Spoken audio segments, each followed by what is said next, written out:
Good morning students. 11वीं वाले बच्चे, सिद्धि हिंदी विद्यालय के इस ऑनलाइन क्लासेस में आपका हार्दिक स्वागत है।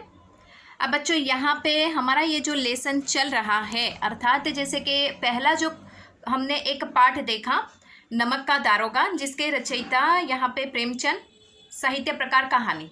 दूसरा हमने काव्य देखा, जिसके रचयिता अर्थात जो कवि है वो कबीर है। हम तो एक एक करी जाना, ठीक है। अब यहाँ पे 2 पाठ और 2 काव्य करने के बाद हम व्याकरण की शुरुआत करेंगे, ठीक है। अभ्यास क्रम की सूची मैंने आपको पहुँचा दी है। अब यहाँ पे जो दूसरा लेसन है, दूसरा लेसन में मैं यहाँ से पढ़ती जाऊँगी, बच्चों आप अपनी किताब में देखिएगा। किताब में जो दूसरा पाठ है वो इस साल हमें लेना है। यहाँ पे जो लेखिका है कृष्णा सोबती उनका नाम है। सबसे पहले उनका परिचय प्राप्त करने से पहले हम क्या करेंगे, उपरोक्त 2 कुछ काव्य की लाइनें लिखी हुई हैं, उसको समझने का प्रयास करते हैं। समय ही वह रंग है जो अनेक अनेक रंगों में विभाजित होता है और पठन पाठन प्रक्रिया द्वारा फिर एक हो जाता है। ब्रैकेट में लिखा है शब्दों के आलोक में। अब यहाँ पे ये शब्दों के आलोक में किताब का नाम है, रचना का नाम है, जो लेखिका कृष्णा सोबती ने लिखी है, और उसमें से ये 2 काव्य की पंक्तियाँ ली गई हैं। बहुत ही अच्छी काव्य की पंक्ति है। ये 2 काव्य पंक्ति के माध्यम से लेखिका जो है वो हमें बताना चाहते हैं कि ये जो समय है, ये समय बहुत शक्तिशाली है। समय ही अलग अलग रंग लेकर हमारे जीवन में आता है और फिर उसी समय को रंग बिरंगी बनाकर हम किताबों द्वारा उसको पढ़ने का प्रयास करते हैं। अब आप पूछोगे कि मैडम ये किस तरह से होता है, तो लेखिका के कहने का तात्पर्य ये है यहाँ पे कि जैसे कि समय जो होता है, जैसे हमारे जीवन में उदाहरण के स्वरूप जैसे कि मैं आपको बात करूँ, सुख और दुख आते रहते हैं, ये भी रंग बिरंगी होते हैं। हमारा जीवन भी रंग बिरंगी, कभी कैसे उदास होता है, कभी कोई कारण नहीं होता है लेकिन फिर भी हम ऐसे ही बैठे रहते हैं, कभी कितने खुश होते हैं, कभी कोई वजह नहीं होती है फिर भी मन कितना प्रसन्न रहता है, कभी प्रकृति को देखकर, कभी पक्षियों को देखकर, है ना, कभी जानवरों को देखकर। ऐसी कोई बातों के बारे में अगर हम कोई कुछ भी पढ़ते हैं, ऐसी कोई कहानी, कोई लेख ऐसा होता है, कोई चित्र ऐसा होता है, तो हम खुश हो जाते हैं। तो ये जीवन क्या है हमारा, रंग बिरंगी। और रंग बिरंगी जब ये जीवन होता है तो रंग बिरंगी जीवन को पठन पाठन यानी कि हम साहित्य के माध्यम से लिखते हैं, फिर उसको प्रेक्षक के सामने प्रस्तुत करते हैं, वो उनको पढ़ते हैं। तो यहाँ पे साहित्य भी एक नया स्वरूप लेकर इंसान को उजागर करता है। उसके बारे में लेखिका ने बात बताई है। अब लेखिका का परिचय यहाँ पे प्राप्त करते हैं। सबसे पहले तो हम जो पाठ पढ़ने वाले हैं, ठीक है, ये पाठ लिखने वाले ये जो लेखिका है कृष्णा सोबती, उनका जन्म 18 फरवरी सन 1925, गुजरात, पश्चिम पंजाब, वर्तमान में पाकिस्तान, आपकी किताब में छपा है।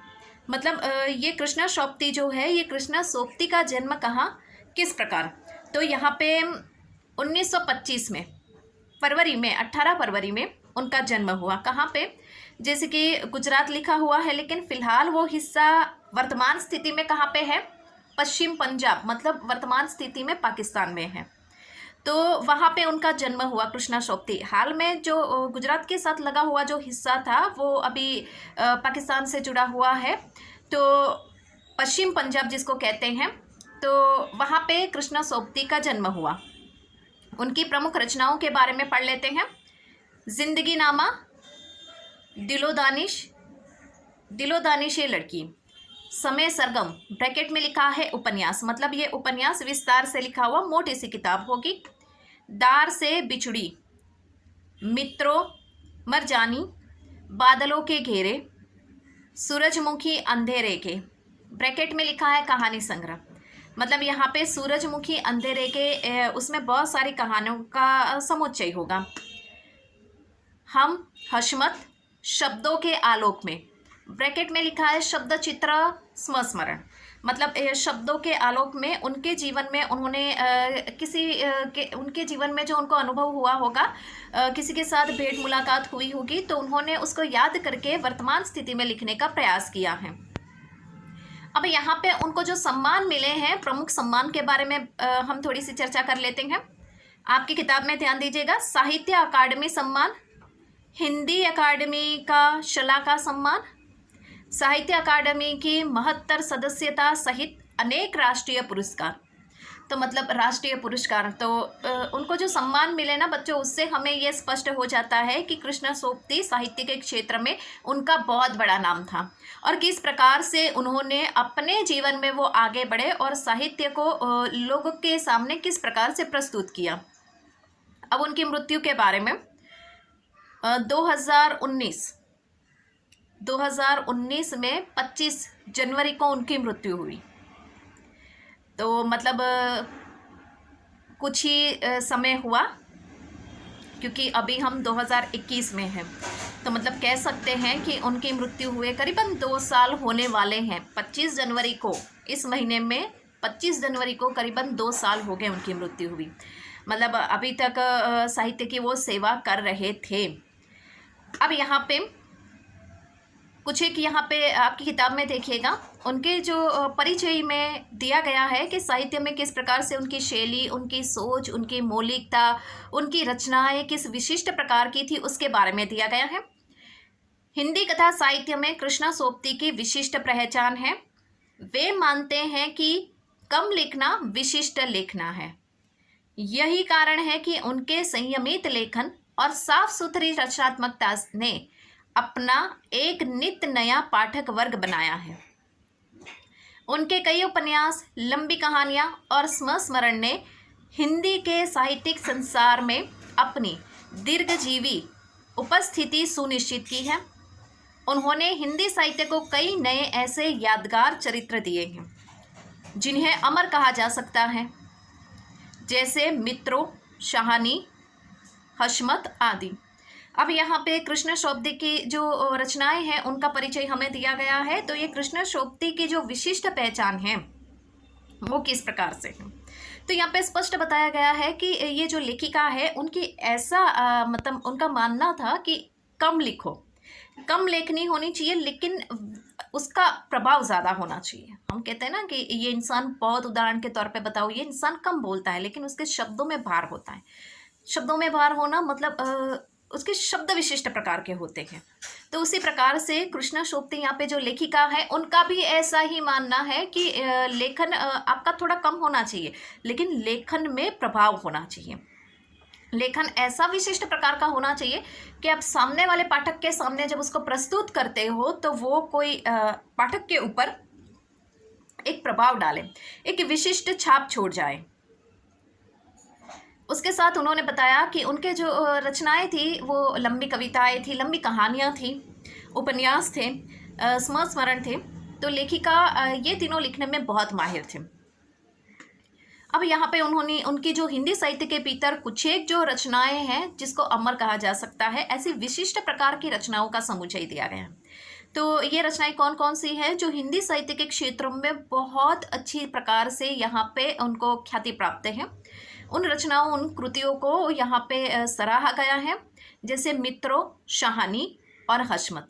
ये 3 रचनाएं ऐसी है, वैसे तो बहुत सारी रचनाएं हैं लेकिन ये 3 रचनाएं ज़्यादा प्रमुख रचनाएं हैं क्योंकि हिंदी साहित्य के इतिहास में कृष्णा सोबती का नाम प्रचलित हुआ। अब भारत पाकिस्तान पर जिन लेखकों ने हिंदी में कालजयी रचनाएं लिखी, काल पर विजय प्राप्त करने वाला, कालजयी का मतलब होता है काल पर विजय प्राप्त करने वाले, और काल का मतलब होता है समय। उनमें कृष्णा सोबती का नाम पहली कतार में रखा जाएगा, बल्कि यह कहना उचित होगा कि यशपाल के झूठा सच, राही मासूम रजा के आधा गांव और भीष्म साहनी के तमस के साथ साथ कृष्णा सोबती का जिंदगी नामा इस प्रसंग में एक विशिष्ट उपलब्धि है। यहाँ पे बहुत अच्छी बात बताई है कि जब भारत पाकिस्तान जिस प्रकार से बट गए थे उस समय ये जो लेखकों की यादी अगर सूची बनाई जाए, जिसमें बहुत सारे ऐसे लेखक थे जिन्होंने भारत पाकिस्तान के ऊपर बहुत कुछ लिखा लेखों में, उसमें कृष्णा सोबती का नाम सबसे पहली कतार यानी सबसे पहली लाइन में लिया जाएगा, सबसे पहले लिया जाएगा। क्यों? क्योंकि उनका जन्म ही इस प्रकार से, हमने पहले ही देखा ना कि वर्तमान स्थिति में जो पाकिस्तान है, पश्चिमी पंजाब है, उसमें वहाँ पे उनका जन्म हुआ। और उन्होंने अपनी रचनाओं में इस प्रकार के पहलुओं को बहुत ही अच्छी तरह से उजागर करके रखा। जिस प्रकार से यहाँ पे भीष्म सानी का तमस, तमस यानी उसका मतलब होता है अंधकार, उसमें भी यहाँ पे जिस प्रकार से यहाँ पे तमस की जो रचना है वो बहुत विशिष्ट प्रकार की है। उसमें जो जिस प्रकार से धर्मों को लेकर लोग आपस में झगड़े करते हैं उसके ऊपर उन्होंने रचना लिखी हम। फिर यहाँ पे राही मासूम रज़ा का जो आधा गांव है उसमें भी यहाँ पे धर्मों के बारे में बात है, और यशपाल का झूठा और सच जो है उसमें भी। तो यहाँ इन सब जो साहित्यकार है, लेखक है, उनमें सबसे पहले कृष्ण सोबती का नाम सबसे पहले लिया जाएगा। क्यों? क्योंकि कृष्ण सोबती का जो लिखा हुआ है जिंदगी नामा वो सबसे पहले प्रचलित। जिंदगी नामा उसमें बहुत सारी ऐसी बातें हैं, धर्म को लेकर भी बातें हैं, और उन्होंने लोगों को जागृत करने की बातें उसमें कही हैं। इसके लिए जिंदगी नामा सबसे ज़्यादा मशहूर कहे अर्थात प्रचलित कहे ऐसी रचना है। तो बच्चों आज के इस वीडियो में हम यहाँ तक देखते हैं। हमने जो यहाँ पे ये कवियत्री है, कवियत्री नहीं लेकिन लेखिका जो है कृष्णा सोबती, उनका परिचय प्राप्त किया। आने वाले वीडियो में हम उनका जो आगे क्या थोड़ा सा उनका परिचय बाकी है वो देखेंगे। पाठ का सारांश मैं आपको बताऊंगी, फिर हम पाठ की शुरुआत करेंगे। तब तक के लिए यहाँ पे रुकते हैं। Thank you.